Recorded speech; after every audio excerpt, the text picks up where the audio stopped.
বন্ধুরা, আমি the passenger নামে একটি আমেরিকান সুপারন্যাচারাল হরর সিনেমা দেখেছি। সিনেমাটা পরিচালনা করেছে আন্দ্রে ওভারডাল। তাহলে আর দেরি না করে চলুন শুরু করা যাক আজকের গল্পটা। গল্পের শুরুতেই আমরা ড্যানিয়েল আর লুকাস নামে দুই বন্ধুকে গভীর রাতে গাড়িতে করে কোথাও যেতে দেখি। গাড়ি চালানোর সময় লুকাস বারবার জল খাচ্ছিল, তাই কিছুক্ষণ পর তার খুব জোরে পেচ্ছাপ পায়। এই কারণে ড্যানিয়েল একটু বিরক্ত হলেও শেষ পর্যন্ত সে রাস্তার মাঝেই গাড়ি থামিয়ে দেয়। লুকাস তাড়াতাড়ি গাড়ি থেকে নেমে রাস্তার ধারে যায়, কিন্তু ঠিক সেই সময় একটা অদ্ভুত ঘটনা ঘটতে শুরু করে। ড্যানিয়েলের বারবার হর্ন বাজানোর জন্য লুকাস হয়তো ভাবে সে তাকে তাড়াতাড়ি গাড়িতে আসার জন্য বারবার করে হর্নটা হয়তো বাজাচ্ছে। লুকাস দ্রুত গাড়ির কাছে ফিরে আসে, কিন্তু এসে সে দেখে গাড়িতে ড্যানিয়েল নেই। আর তখনই আমরা একটা অদ্ভুত জিনিস লক্ষ্য করি। গাড়ির গায়ে তিনটে লম্বা আঁচড়ের দাগ, ঠিক যেন কোনো হিংস্র জন্তু তার ধারালো নখ দিয়ে গাড়িটাকে আঁচড়ে দিয়েছে। লুকাস তো কিছু বুঝতে না পেরে গাড়িতে উঠে বসে, কিন্তু পরের মুহূর্তে এমন একটা ঘটনা ঘটে যা দেখে ওর বুক কেঁপে ওঠে। হঠাৎ করে ড্যানিয়েলের পুরো বডি গাড়ির উইন্ডশিল্ডটাকে ভেঙে সামনে এসে পড়ে। লুকাস হতভম্ব হয়ে যায়। সে রাস্তার একটু দূরে তাকিয়ে দেখে একটা অদ্ভুত চেহারা লোক দাঁড়িয়ে আছে। লোকটি একদৃষ্টিতে শুধু ওর দিকেই তাকিয়ে আছে। এর মধ্যে ড্যানিয়েলের মৃত দেহটা যেন নিজের থেকেই রাস্তার উপর দিয়ে টেনে নিয়ে যাওয়া শুরু হয়। মনে হচ্ছিল কোনো অদৃশ্য শক্তি দেহটাকে টেনে নিয়ে যাচ্ছে। এই ভয়ঙ্কর দৃশ্য দেখে লুকাস আর এক মুহূর্ত দাঁড়ায় না। সে তাড়াতাড়ি গাড়িটাকে স্টার্ট করে আর সেখান থেকে পালিয়ে যাওয়ার চেষ্টা করে। কিন্তু কিছু দূর যাওয়ার পর সে বারবার রাস্তার ধারে সেই রহস্যময় লোকটাকেই দেখতে থাকে। মনে হচ্ছিল সে যেন কোনো অদ্ভুত লুপের মধ্যে আটকে গেছে। যতই সে এগোচ্ছে লোকটা আবার সামনে এসে দাঁড়িয়ে যাচ্ছে। হঠাৎ একসময় লুকাস তাকিয়ে দেখে সেই ভয়ঙ্কর লোকটা এবার তার গাড়ির পাশের সিটেই বসে আছে। আর ঠিক তখনই এই দৃশ্যটা শেষ হয়ে যায়। এরপর গল্পটা কয়েক সপ্তাহ আগের সময় ফিরে যায়। সেখানে আমাদের পরিচয় হয় ম্যাডি আর টাইলার নামে একটা কাপলের সঙ্গে। ওরা দুজনেই নিজেদের চাকরি ছেড়ে দিয়েছে, এমনকি বাড়ি আর প্রায় সব জিনিসপত্র বিক্রি করে দিয়েছে, কারণ টাইলার একটা দারুণ ভ্যান কিনেছে। ওদের স্বপ্ন এই ভ্যানেই ঘুরে ঘুরে পুরো আমেরিকা ভ্রমণ করবে এবং এইভাবেই নতুন জীবন শুরু করবে। আমেরিকায় এমন জীবনযাপন অনেকের কাছেই বেশ পরিচিত। রওনা হওয়ার আগে টাইলার ম্যাডিকে বব রোজে একটা ছোট্ট বাবল হেড গিফট করে। ওরা সেটা ভ্যানের ড্যাশবোর্ডে লাগিয়ে রাখে। এছাড়াও টাইলার গাড়িতে সেন্ট ক্রিস্টোফারে একটা পেন্ডেন্ট ঝুলিয়ে দেয়। ভ্রমণকারীদের রক্ষাকর্তা হিসেবে অনেকে এই পেন্ডেন্টটা ব্যবহার করে। অন্যদিকে ম্যাডি নিজের গল্পের সঙ্গে একটি এমার্জেন্সি জিপিএস ডিভাইসও রাখে। এই ছোট্ট জিনিসটা পরে গল্পে খুব গুরুত্বপূর্ণ ভূমিকা নেবে, তাই এটা মনে রাখবেন। এরপর ওরা নিজেদের যাত্রা শুরু করে। ঘুরতে ঘুরতে প্রায় 6 সপ্তাহ কেটে যায়। ওরা তো ঠিক করে যে কাছেই থাকা সেই হট স্প্রিং এ যাবে, কিন্তু সময় মতো সেখানে পৌঁছতে পারলো না, কারণ রাস্তার মধ্যে প্রচন্ড জ্যাম ছিল। তাই টাইলার একটা শান্ত পাড়ার মধ্যে গাড়িটাকে পার্ক করে। তারপর দুজনে একটু বিশ্রাম নিতে শুরু করে। সেই সময় ম্যাডির চোখ পড়ে পাশের একটা বাড়ির দিকে।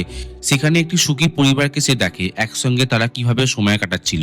এটা দেখে ম্যাডি আচমকা চুপ হয়ে যায়। ওকে দেখে বোঝা যাচ্ছিল যে দৃশ্যটা ওর মনে অন্যরকম একটা অনুভূতি জাগিয়ে তুলছে। এখান থেকেই বোঝা যায় যে ম্যাডির হয়তো এই ভ্যানে ঘুরে বেড়ানোর জীবনটা আর ভালো লাগছে না। সে একটা স্থায়ী বাড়ি আর স্বাভাবিক সংসার চায়। কিন্তু টাইলারের স্বপ্ন একেবারেই আলাদা। সে এই ভ্যানে ঘুরে ঘুরে সারা জীবন কাটাতে চায়। এরপর টাইলার ম্যাডিকে বিয়ের প্রস্তাব দেয়। ম্যাডিও হাসি মুখে রাজি হয়ে যায়। কিন্তু ঠিক তখনই পাড়ার কয়েকজন লোক এসে বলে এখানে বেশিক্ষণ গাড়ি রাখা যাবে না, তাই ওদের ভ্যানটাকে সরিয়ে নিতে হবে। আর তাই ওরা আবার রাতের অন্ধকারে রওনা দেয়। কিছুক্ষণ পর টাইলারে খুব ঘুম পেতে শুরু করে, তাই এবার স্টিয়ারিং হাতে নেয় ম্যাডি। আর টাইলার পাশে সিটেই ঘুমিয়ে পড়ে। গাড়ি চলছিল একদম ফাঁকা রাস্তায়। হঠাৎ ম্যাডি রিয়ার ভিউ মিররে দেখে একটি গাড়ি প্রচন্ড গতিতে তাদের দিকে ছুটে আসছে। আর সেই গাড়িটার সামনের কাঁচটা পুরো ভাঙা। বন্ধুরা, এটাই হচ্ছে সেই একই গাড়ি যেটা আমরা ভিডিও শুরুতে দেখেছিলাম। এই মুহূর্তে সেই গাড়িটা চালাচ্ছে লুকাস। সে প্রাণ বাঁচাতে সেই রহস্যময় ভয়ঙ্কর লোকটার কাছ থেকে পালানোর চেষ্টা করছিল। লুকাস এই গাড়িটা তাদের ভ্যানটাকে ওভারটেক করে চলে যায়, কিন্তু মাত্র কয়েক সেকেন্ডের মধ্যেই সামনে গিয়ে একটা ভয়ঙ্কর দুর্ঘটনার শিকার হয়। ম্যাডি এক মুহূর্ত দেরি না করে নিজের ভ্যানকে থামিয়ে দৌড়ে যায়। গিয়ে দেখে গাড়িটার গায়ে সেই একই তিনটে লম্বা আঁচড়ের দাগ রয়েছে। আরো অবাক করার মতো বিষয় হলো, মনে হচ্ছিল কেউ যেন লুকাসকে জোর করে গাড়ির ভেতরে টেনে নিয়ে গেছে। এদিকে টাইলারও এসে পৌঁছে যায়। সে সঙ্গে সঙ্গে অ্যাম্বুলেন্সে ফোন করে। তারপর তারা লুকাসকে সাহস দিতে গাড়ির কাছে যায়, যাতে সে যতক্ষণ সম্ভব সচেতন থাকে। কিন্তু ঠিক তখনই হঠাৎ গাড়ির এয়ারব্যাগ খুলে যায়, আর সেই আঘাতেই লুকাসের শেষ বাঁচার আশাটুকুও শেষ হয়ে যায়। এই সব কিছুর মধ্যে ম্যাডির চোখে আবার সেই রহস্যময় ভয়ঙ্কর লোকটা ধরা পড়ে। এমনকি এক মুহূর্তের জন্য মনে হয় লোকটা যেন তাদের ভ্যানের কাছেই চলে এসেছে। কিছুক্ষণ পর অ্যাম্বুলেন্স আর পুলিশ ঘটনাস্থলে পৌঁছে যায়। সমস্ত কিছু যাঁচ শেষ হয়ে যাওয়ার পর টাইলার আর ম্যাডি আবার তাদের ভ্যান নিয়ে রওনা দেয়। সেদিন রাতটা ওরা একটা হোটেলে থাকার সিদ্ধান্ত নেয়। সে বারবার নিজের ভ্যানের 360 ডিগ্রি ড্যাশ ক্যামেরা ফুটেজটা দেখতে থাকে। এই ক্যামেরার সাহায্যেই গাড়ির চারপাশে সব দিকে ভিডিও দেখা যায়। কিন্তু আশ্চর্যের বিষয় হলো, যে মুহূর্তে লুকাসের গাড়িটা ওদের ভ্যানটাকে পাশ কাটিয়ে যাচ্ছিল, ঠিক সেই সময় ফুটেজটা পুরো নষ্ট হয়ে গেছিল। মনে হচ্ছিল কেউ যেন ইচ্ছে করে ওই অংশটা পুরো মুছে দিয়েছে। পরের দিন সকালে টাইলার গাড়ির কাছে গিয়ে অবাক হয়ে যায়, কারণ এবার তাদের নিজের ভ্যানের গায়েও সেই একই 3টে লম্বা আঁচড়ের দাগও দেখা যায়। টাইলার কিছুতেই বুঝতে পারে না যে রাতারাতি এই দাগগুলো এলো কোথা থেকে, কিন্তু ম্যাডি এটা দেখে সঙ্গে সঙ্গে তার আগের দিনের রাতের ঘটনাটা মনে পড়ে যায়। সে বলে ঠিক এমনই 3টে আঁচড় সে লুকাসের গাড়িতেও দেখেছিল। তবে টাইলার ব্যাপারটায় খুব একটা গুরুত্ব দেয় না, কারণ আজ ওদের যাওয়ার কথা ছিল বার্নিং ভ্যান নামে একটি বিশেষ অনুষ্ঠানে। যারা বার্নিং ভ্যান সম্পর্কে জানেন না তাদের জন্য ছোট্ট করে বলে দিই, এটা অনেকটা বার্নিং ম্যান ফেস্টিভ্যালের মতোই একটা বড় সমাবেশ। তবে এখানে মূলত সেই সব মানুষই অংশ নেয় যারা ভ্যান বা আরভিতে ঘুরে নিজেদের জীবন কাটাতে ভালোবাসে। নিজেদের সাজানো ভ্যান নিয়ে সবাই এখানে এক জায়গায় জড়ো হয়। সেখানে গান, আড্ডা, ক্যাম্পিং, নানান ধরনের অনুষ্ঠান চলে। এক কথায় ভ্যানে ঘুরে বেড়ানোর জীবনযাপন যারা পছন্দ করেন তাদের কাছে এটা একটা বড় উৎসব। অবশেষে টাইলার ও ম্যাডিও সেই বার্নিং ভ্যান ফেস্টিভ্যালে পৌঁছে যায়। সেখানে অনেক ভ্যান লাইফ প্রেমীর ভিড় ছিল। সেখানে গিয়ে টাইলারের সঙ্গে আলাপ হয় ব্র্যাড ফুল নামে একটি ব্যক্তির সাথে। ব্র্যাডের একটি জনপ্রিয় ইউটিউব চ্যানেল ছিল, সেখানে সে নিয়মিত ভ্যান লাইফ নিয়ে ভিডিও বানাতো। টাইলার অনেক দিন ধরেই ব্র্যাডের বড় ভক্ত ছিল, তাই সুযোগ পেয়ে সে ব্র্যাডের সঙ্গে গল্প করতে শুরু করে। এদিকে ম্যাডি সেই জায়গাটাতে পুরো একাই ঘুরছিল। ঘুরতে ঘুরতে সে একটা বোর্ডের সামনে এসে দাঁড়ায়। সেখানে অনেক নিখোঁজ মানুষের পোস্টার টাঙানো ছিল, কিন্তু একটা জিনিস চোখে পড়তে সে থমকে যায়। প্রতিটি পোস্টারের নিচে একটি স্টিক ফিগারের ছবি আঁকা ছিল, আর সেই ছবিগুলোর গায়েও ঠিক একই 3টে নোকের আঁচড়ের দাগ ছিল। ঠিক তখনই সেখানে ডায়ানা নামে একটা মহিলা আসে। ম্যাডির সঙ্গে তার একটু কথাবার্তা হয়। ডায়ানা প্রায় 20 বছর ধরেই ভ্যানে করেই জীবন কাটাচ্ছে। সে জানায় এখন সে ফ্ল্যাগস্টাফের দিকে যাচ্ছে।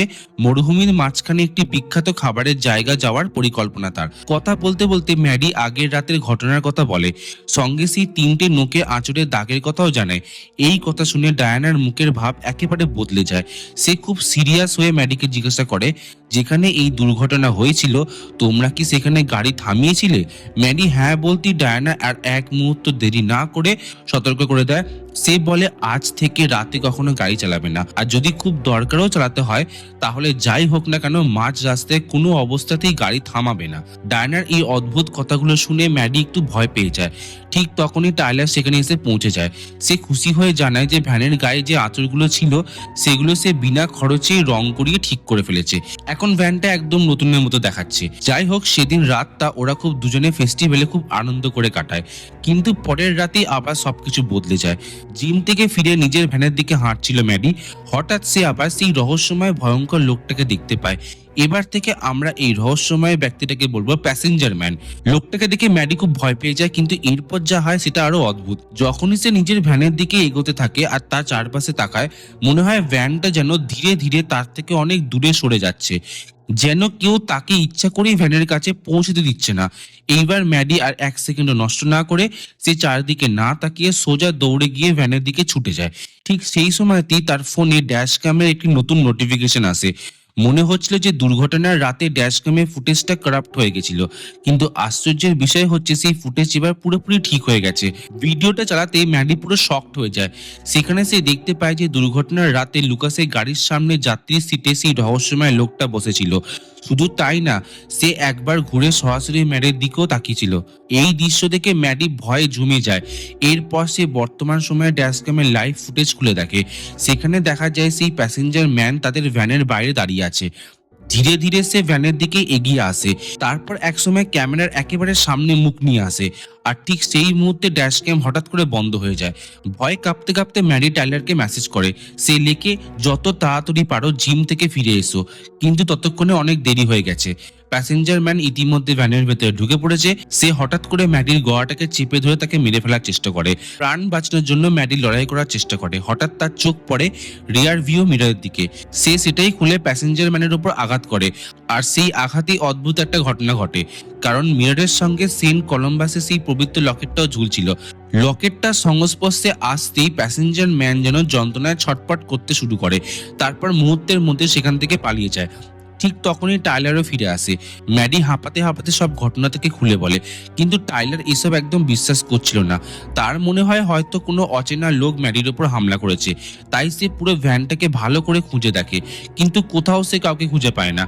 এরপর ম্যাডি তাকে ড্যাশ ক্যামের ফুটেজও দেখায়, কিন্তু এবার আশ্চর্যজনকভাবে ভিডিওতে প্যাসেঞ্জার ম্যানের কোনো অস্তিত্ব দেখা যাচ্ছিল না, যেন সে কোনোদিনও সেখানে ছিলই না। যাই হোক, পরদিন সকালে ওরা আবার রওনা দেয়। পথে একটা ছোট্ট দোকানে গিয়ে থামে। সেখানেই ম্যাডির হাতে পড়ে একটা বই। বইটার নাম ছিল হন্টেড হাইওয়েজ অফ আমেরিকা। বইটার ভেতরে ছিল হুবো কোড নিয়ে নানান তথ্য। এগুলো আসলে হাইওয়েতে চলাফেরা করা মানুষদের জন্য এক ধরনের গোপন চিহ্ন, যার সাহায্যে বোঝা যায় সামনে বিপদ আছে নাকি রাস্তা নিরাপদ। ফর এক্সাম্পল, এই বইতে দেখানো হয়েছিল একটা গোল তীর চিহ্ন মানে সামনে রাস্তাটা নিরাপদ রয়েছে। কিন্তু সেই বইতে ম্যাডি আরেকটা চিহ্ন দেখতে পায়, তিনটে নখের আঁচড়ের মতো একই দাগ। আর বই অনুযায়ী এই চিহ্নের একটাই অর্থ, মারাত্মক বিপদ। ম্যাডি আর দেরি না করে বইটা কিনে নেয়। কিন্তু দোকান থেকে বেরিয়ে ভ্যানের কাছে আসতে দুজনের বুক কেঁপে ওঠে, কারণ ভ্যানের গায়ে আবার ফিরে এসে দেখে সেই তিনটে নখের আঁচড়ের দাগ। এই দৃশ্য দেখে ম্যাডি আতঙ্কে জমে যায়, আর সঙ্গে সঙ্গে সে বইতে দেখা সেই রহস্যময় চিহ্নগুলোর ব্যাপারে আরো খোঁজ নিতে শুরু করে। ম্যাডি সঙ্গে সঙ্গে সেই রহস্যময় চিহ্নটাকে নিয়ে ইন্টারনেটে খোঁজাখুঁজি শুরু করে। সেখানে জানতে পারে যে এই তিনটে নখের আঁচড়ের মতো দাগ নিয়ে অনেক ভয়ঙ্কর গল্প রয়েছে। অনেক দুর্ঘটনাগ্রস্ত গাড়ির গায়েও নাকি ঠিক একই দাগ দেখা গিয়েছিল।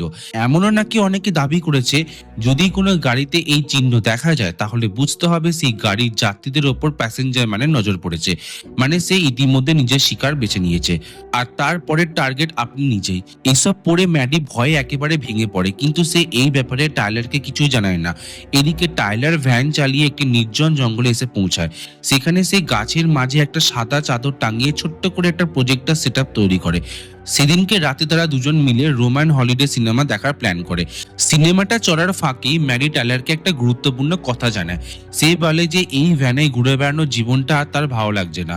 ছোটবেলা থেকেই সে একটা ফস্টার হোম থেকে আরেকটা ফস্টার হোমে বড় হয়েছে, তাই এখন শুধু একটা স্থায়ী বাড়ি আর শান্ত স্থির জীবন চায়।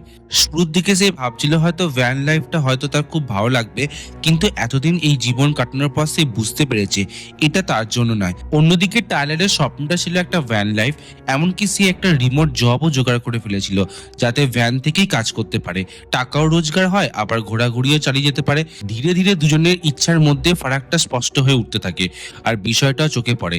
ম্যাডি এখনো পর্যন্ত নিজের এঙ্গেজমেন্ট রিংটাও পরে না। ঠিক তখনই প্রজেক্টরের সাদা পর্দার পিছনে একটা অদ্ভুত ছায়া দেখা যায়। মনে হচ্ছিল কেউ যেন নিজের মুখটা পর্দার গায়ে ঠেকিয়ে দাঁড়িয়ে আছে, আর সে আর কেউ নয় বরং সেই প্যাসেঞ্জার ম্যানই ছিল। প্রজেক্টরের আলোতে তার ভয়ঙ্কর রূপটা পুরো স্পষ্ট হয়ে যায়।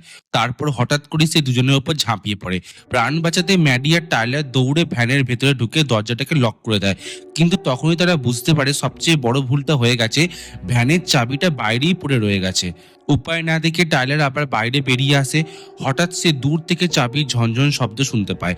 শব্দ অনুসরণ করে সে এগোতে শুরু করে। ভ্যানের চাবিটা একটা গাছের ডালে ঝুলছিল। টাইলার আর এক মুহূর্ত দেরি না করে চাবিটা নামানোর জন্য এগিয়ে যায়। টাইলার তাড়াতাড়ি গাছের ডাল থেকে চাবিটা নামিয়ে নেয়, কিন্তু ঠিক তখনই প্যাসেঞ্জার ম্যান তার উপর ঝাঁপিয়ে পড়ে। সে ভ্যানটাকেও এত জোরে নাড়াতে শুরু করে যেন সবকিছু কেঁপে ওঠে। কোনো মতে টাইলার ভ্যান স্টার্ট করে সেখান থেকে পালিয়ে যায়। কিছু দূরে গিয়ে দুজনের রাস্তার ধারে একটা রেস্টুরেন্টে থামে।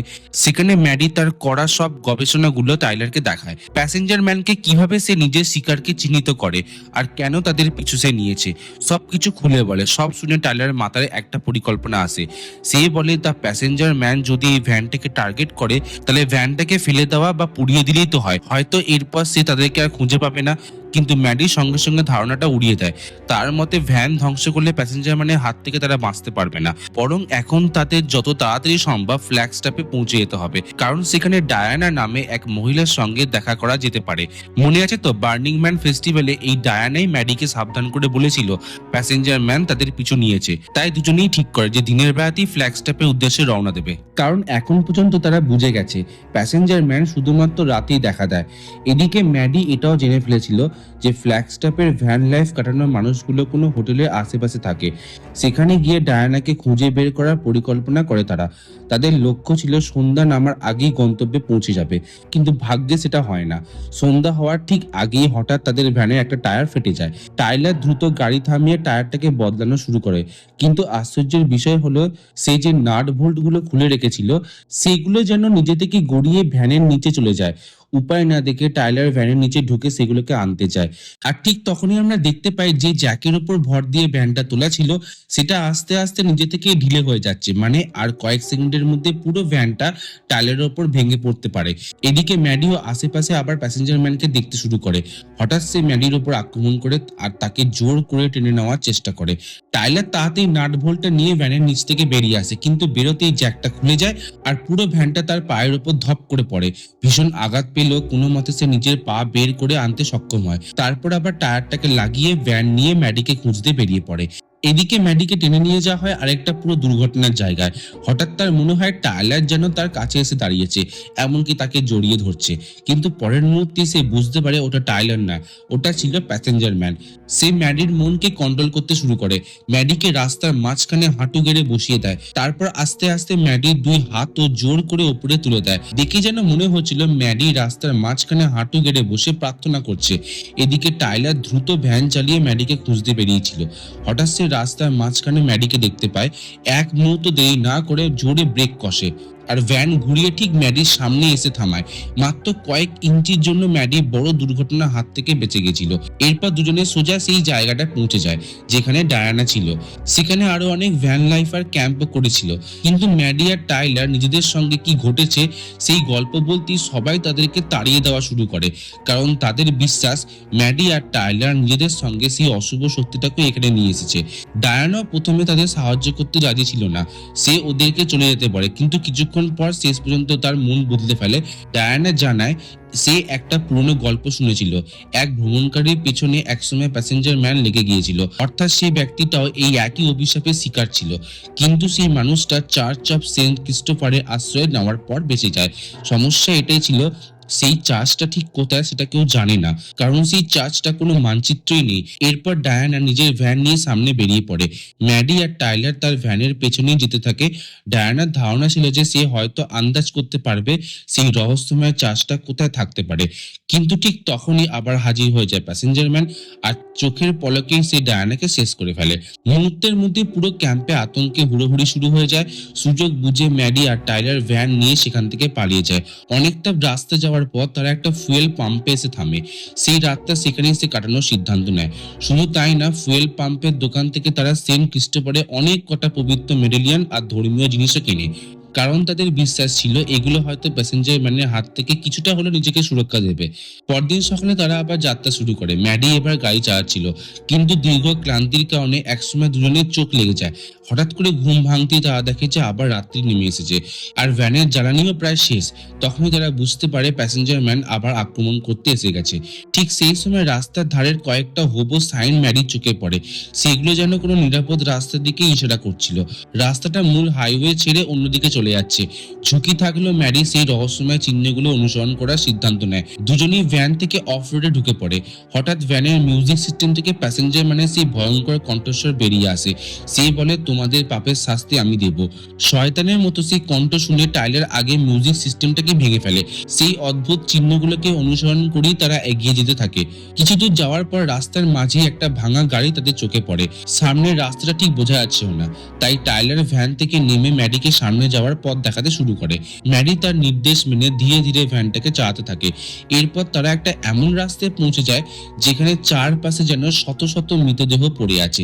কিন্তু টাইলার বুঝতে পারে এই সব সব প্যাসেঞ্জার মানে তৈরি একটা ইলিউশন। সে ম্যাডিকে বলে একদম থামবে না, শুধু সামনে এগিয়ে চলো।